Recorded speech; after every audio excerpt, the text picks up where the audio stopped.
जय हिंद, वंदे मातरम दोस्तों। आज मैं लेकर आया हूँ आप सभी के लिए भारतीय इतिहास, जो कि सभी कॉम्पिटिटिव एग्ज़ाम के लिए ज़रूरी है।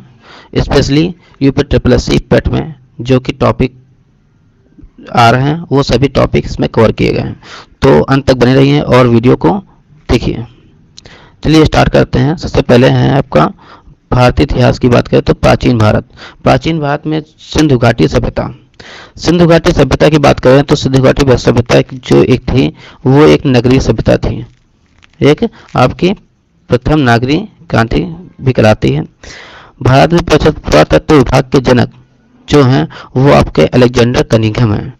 ठीक, लॉर्ड कर्जन नामक गवर्नर जनरल ने पुरातत्व विभाग की स्थापना की थी। अब बात करते हैं कार्बन डेटिंग। कार्बन डेटिंग एक प्रक्रिया होती है जिसके द्वारा हम लोग समय की स्थिति को पहचान सकते हैं, देख सकते हैं। तो इसके द्वारा ये कार्बन डेटिंग है। C14 का इसमें इस कार्बन 14 का यूज इस्तेमाल किया जाता है।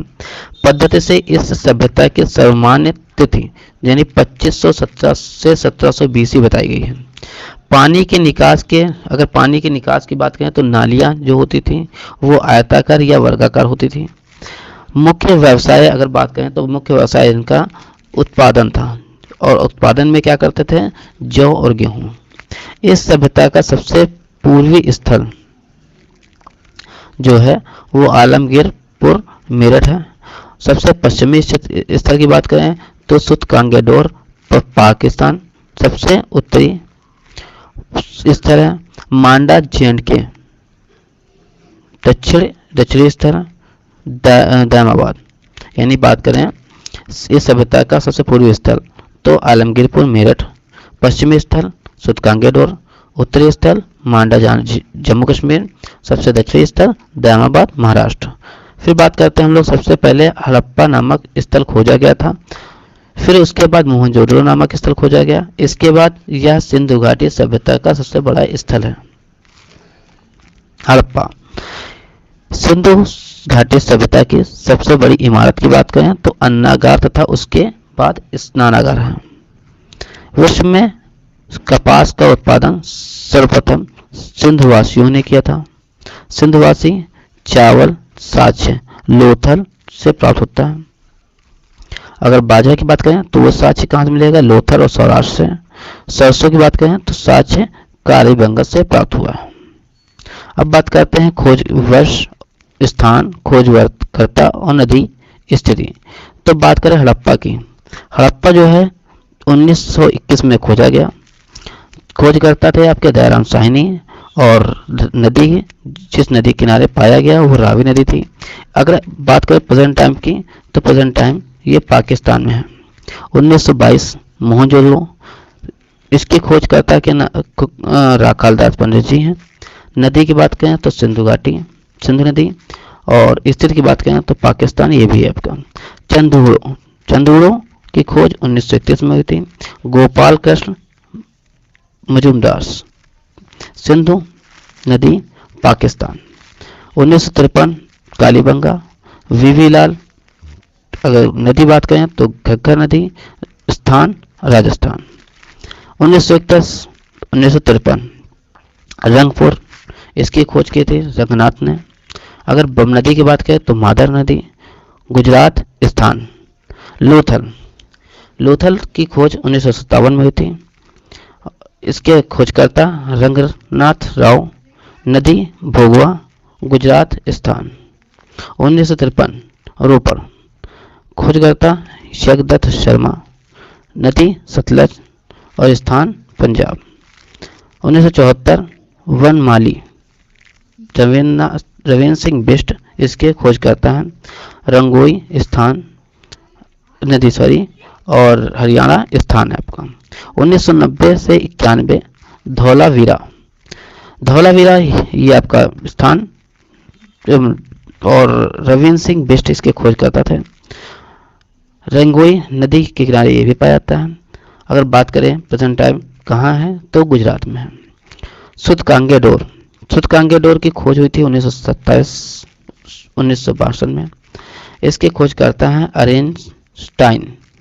नदी की बात करें तो डास्क नदी, और स्थान पाकिस्तान। बात करते हैं सिंधु सभ्यता के लोग क्या करते थे, हल से परिचित थे, तो इसलिए क्या करते थे, इस सभ्यता में गन्ने का कोई साक्ष्य नहीं मिला। मतलब इस टाइम आपका हल का उपयोग होने लगा था। भारत में सबसे बड़ा हड़प्पा स्थल है, हड़प्पा स्थल तो धौलागिरा, उसके बाद राखीगढ़ी जो कि राजस्थान में है।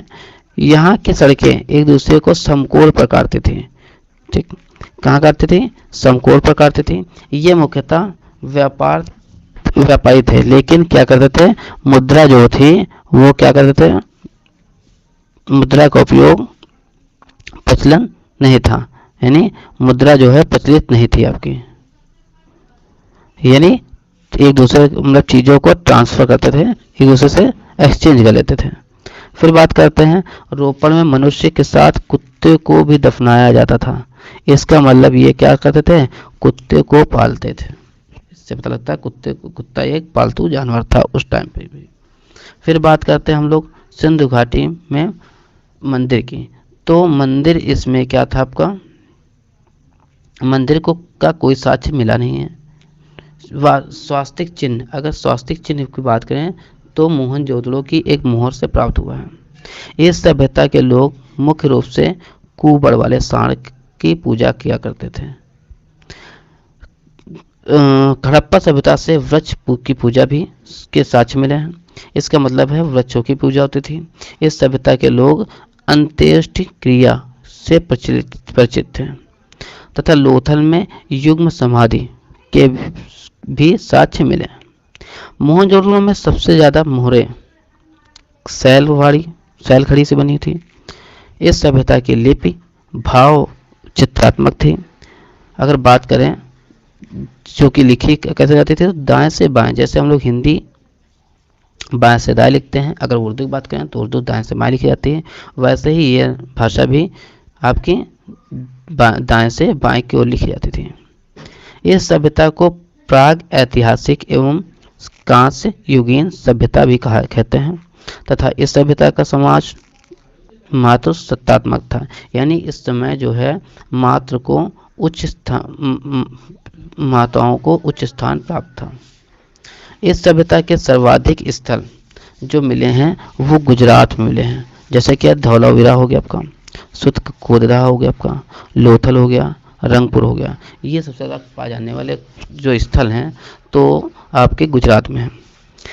अगर बात करें इसकी मुख्य फसल कौन सी थी, तो गेहूं और जौ थी। अब महत्वपूर्ण जो साक्ष्य मिले हैं वो कौन कौन से मिले हैं, तो सबसे पहले हम लोग बात करते हैं हड़प्पा की। तो हड़प्पा में क्या मिला था, आपका नटराजन की मूर्ति मिली थी। ये नटराज की मूर्ति मिली थी। मूर्ति की बात करें, मोहनजोदड़ो की बात करें तो मोहनजोदड़ो में एक संगी कुबड़ वाले पशु की ओर की मोहर, पक्की ईंटों के भवन, मृतकों का टीला इसको बोला जाता है। नेक्स्ट कालीबंगा की बात करें तो कालीबंगा को क्या बोलता है, काली चूड़िया। ठीक है, जुते हुए खेत के साक्ष्य शैल क्रिया के उदाहरण कालीबंगा से मिले हैं। अब बात करते हैं चंदूड़ों की। चंदूड़ों में क्या हुआ, आपका मणि मोती बनाने के कारखाने मिले हैं। सुतकोदरा से घोड़े की अस्थियां मिली हैं। ठीक, इसका मतलब है घोड़ा भी एक पालतू जानवर हुआ करता होगा उस टाइम पे। क्षेत्रफल के अनुसार नगरों का क्रम, अगर क्षेत्रफल के अनुसार हम देखें कि सबसे बड़ा कौन सा है तो मोहनजोदड़ो है, फिर हड़प्पा, फिर धौलावीरा भारत में, देन कालीबंगा। ठीक है, सबसे बड़ा क्षेत्रफल में सबसे बड़ा नगर मोहनजोदड़ो, फिर उसके बाद हड़प्पा, फिर धौलावीरा, फिर कालीबंगा। क्षेत्रफल के अनुसार भारत में सिंधु सभ्यता का सबसे बड़ा स्थल भी धौलावीरा ही है। अगर बात करें हम लोग वेदों की तो वेद कौन कौन से थे, तो ऋग्वेद, सामवेद, यजुर्वेद और अथर्ववेद। इसकी अगर बात करें टाइम पीरियड की तो वैदिक सभ्यता यानी 1500 BC से 1000 BC तक है। ये 3 वेद आपके बाद में लिखे गए जिनका टाइम क्या है आपका 1000 BC से 600 BC। ठीक है, नेक्स्ट बात करते हैं हम लोग ऋग्वेद की। तो ऋग्वेद की जो ऋग्वेद का जो लिखा था ऋग्वेद को, तो वो किसने लिखा था आपका? ऋग्वेद में देवताओं की स्तुति में गाए जाने वाले मंत्रों का संग्रह है। इसमें कुल 10 मंडल हैं और 1008 सूक्त हैं। इसका 9वां मंडल जो है वो सोम देवता को समर्पित है। इसमें सबसे पवित्र नदी सरस्वती को माना गया है। इसे नदी तमा या नदियों में श्रेष्ठ भी कहा जाता है। किस नदी को? सरस्वती नदी को। इसके तीसरे मंडल में गायत्री मंत्र का उल्लेख किया गया है जो कि सूर्य को समर्पित है। इसकी रचना विश्वामित्र ने की थी। मतलब क्या है कि गायत्री मंत्र की रचना जो रचनाकार कौन है? विश्वामित्र हैं, जो कि सूर्य को समर्पित है। अब बात करते हैं इसके आगे। इसमें सबसे ज्यादा उल्लेख, ठीक है, इंद्र का 250 बार हुआ है। इंद्र का उल्लेख 250 बार हुआ है। इसका 10वां मंडल सबसे नवीन है, ठीक है। जिसमें पुरुष सूक्त में 4 वर्णों का उल्लेख है, ठीक है। तो एक बार फिर से देख लेते हैं।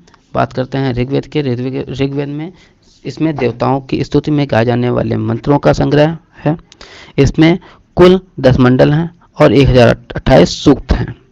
इसका 9वां मंडल सोम देवता को समर्पित है। इसमें सबसे पवित्र नदी सरस्वती को माना गया है, जिसे नदी तमा यानी नदियों का में श्रेष्ठ भी कहते हैं। इसके तीसरे मंडल में गायत्री मंत्र का उल्लेख है जो सूर्य को समर्पित है। इसकी रचना विश्वामित्र ने की थी। इसमें सबसे ज्यादा उल्लेख इंद्र का हुआ है जो कि 250 बार हुआ है। इसका 10वां मंडल सबसे नवीन है जिसमें पुरुष सूक्त में 4 वर्णों का उल्लेख है। अब बात करते हैं हम लोग सामवेद की। तो सामवेद क्या है? सामवेद जो है आपका भारतीय संगीत शास्त्र पर है, सबसे प्राचीन ग्रंथ है। इसमें 7 स्वरों का उल्लेख किया गया है। इसे भारतीय संगीत का जनक भी कहा जाता है। किसको? सामवेद को भारतीय संगीत का जनक भी कहा जाता है। फिर बात करते हैं यजुर्वेद की। यजुर्वेद में देखने को आपको क्या मिलेगा? इसमें यज्ञ की विधियों का उल्लेख किया गया कि कैसे यज्ञ किए जाएंगे। कर्म कांडों का उल्लेख किया गया है। यह गद्य पद दोनों में ही देखने को मिल सकता है। अब बात करते हैं अथर्ववेद की। तो अथर्ववेद में क्या है आपका? इसमें तंत्र मंत्र, जादू टोना, औषधि विज्ञान, आयुर्वेद, वास्तुकला का वर्णन किया गया है आपका। उपनिषद की बात करें तो उपनिषदों को भारतीय दर्शन का जनक कहा गया है। हमारा राष्ट्रीय वाक्य सत्यमेव जयते जो कि कहाँ से लिया गया है? मंडोक उपनिषद, जो कि यूपी के सारनाथ वाराणसी से लिया गया है आपका। वेद कितने हैं? 4। अगर प्रवर्तक की बात करें, वेद कितने हैं? 4। पहला ऋग्वेद, सामवेद, यजुर्वेद, अथर्ववेद। अगर बात करें ब्राह्मणों की, तो ब्राह्मण ग्रंथ कौन कौन से हैं? ऐत्रेय और कौशिक। ऐत्रेय और कौशिक। ऋग्वेद के ब्राह्मण ग्रंथ कौन से हैं? ऐत्रेय, कौशिक। उपवेद की बात करें तो आयुर्वेद। प्रवर्तक कौन है? ब्रह्मा है, ठीक है। मंत्रोच्चारण करने वाले कौन है? होर्थ, यानी मंत्रोच्चारण किसने किया है? होर्थ ने। सामवेद की बात करें, सामवेद ब्राह्मण ग्रंथ, शतपथ, तैत्तिरीय। इसके उपवेद जो है वो गंधर्व वेद। प्रवर्तक नारद। और अगर बात करें मंत्रोच्चारण करने के लिए तो उद्गाता, ठीक। यजुर्वेद में क्या है आपका? ब्राह्मण ग्रंथ संस्विश या पंचविश है। उपवेद धनुर्वेद। और प्रवर्तक की बात करें तो विश्वामित्र। मंत्रोच्चारण करने वाले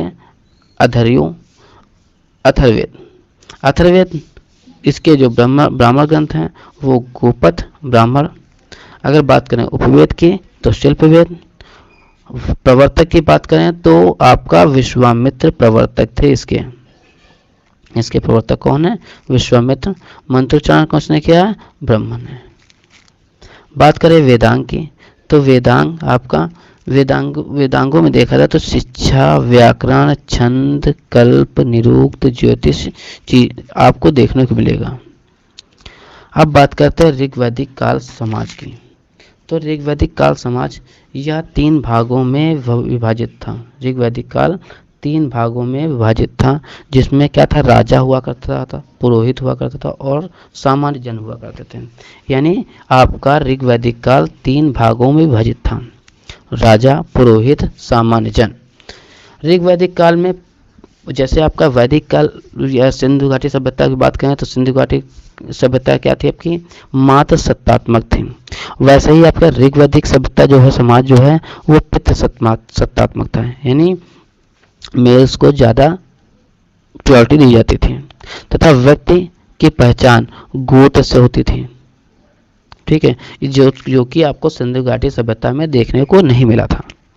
अब बात करते हैं संस्था की। तो संस्था क्या है आपका, सभा। सभा जो हुआ करती थी वो श्रेष्ठ व कुलीन लोगों की संस्था। ठीक, समितियां जो बनती थी, ठीक, जन सामान्य संस्था, ठीक, और वित्त सबसे प्राचीन संस्था है। यानी संस्थाएं आपकी देखने को मिलेंगी तो 3 टाइप की होंगी। एक सभा हो गई, सभा में क्या देखने को मिलेगा, श्रेष्ठ व कुलीन लोगों की संस्था। समिति जन सामान्य की संस्था है। विद्ध में क्या, सबसे प्राचीन संस्था हुआ करती थी उस टाइम की। अब बात करें इस समय की सबसे ज़्यादा जो फसल थी, इम्पोर्टेंट फसल थी, वो कौन सी थी। तो सबसे ज़्यादा इम्पोर्टेंट फसल जो है, महत्वपूर्ण फसल है, वो कौन सी हुआ करती थी, जौ और चावल। आपने पढ़ा हो, अभी पढ़ चुके हैं कि उस समय सिंधु घाटी सभ्यता में जौ और गेहूँ जो कि थी महत्वपूर्ण फसल हुआ करती थी। लेकिन ऋग वैदिक सभ्यता तक आते आते इसमें क्या हो गई, जौ और चावल जो है इसकी सबसे प्राचीन फसल हो गई इसकी। ठीक है, अब बात करें गाय को इस समय क्या कहा जाता था, अगन्या कहा जाता था। क्या कहा जाता था, अगन्या। इसे कुछ महान स्त्रियों का उल्लेख है इसमें। ठीक है, कौन सी, अगर मतलब क्या करें, ऋग वैदिक काल में ऐसा नहीं था कि पितृ सत्तात्मक थे तो महिलाओं को कुछ योगदान नहीं देखने मिला है, लेकिन इसमें भी कुछ स्त्रियों का उल्लेख रहा है। तो जैसे क्या क्या आपका अपाला हो गई, घोषा हो गई, लोपामुद्रा हो गई, विश्ववारा, ये सभी आपकी स्त्रियां थी जिनका उल्लेख ऋग्वेद में देखने को मिला है। इसमें क्या होता था आपका, एक अश्वमेघ यज्ञ होता था, सूर्य यज्ञ, राज सूर्य यज्ञ का उल्लेख देखने को मिला है। मुद्रा का प्रचलन धीरे धीरे प्रारंभ हुआ, जिसमें से निष्क और शतमान का उल्लेख मिलता है। ठीक है, निष्क और शतमान आपकी उस टाइम की मुद्राएं हुआ करती थी। वैदिक काल की नदियों के नाम। तो नदियों के नाम देखें तो क्या होता है आपका, चिनाब को उस टाइम पे बोला जाता था आपका अस्किनी। क्या होता था, अस्किनी। वह रावी को बोला जाता था परुषणी। घग्गर, दृष्टावती या दृष्टि, विपासा बोलता था व्यास नदी को विपासा। घग्गर नदी की खोज सरस्वती के रूप में हुई है। झेलम को उस टाइम बोला था वितस्ता। गंडक सदानीरा और सतलज शतुद्री। गोमती तो कोमल। तो उस टाइम की नदियों की, मतलब जो प्रेजेंट टाइम की नदियां हैं उस टाइम क्या था, इनका नाम अलग हुआ करता था। तो उन नामों के नाम दे रखे हैं, चिनाब, अस्किनी, रावी, परुषणी, घग्गर, दृष्टावती या दृष्टि, व्यास, विपासा, झेलम, वितस्ता, गंडक, सदानीरा, सतलज, शतुद्री, गोमल या गोमत। घग्गर नदी की खोज सरस्वती के रूप में हुई है।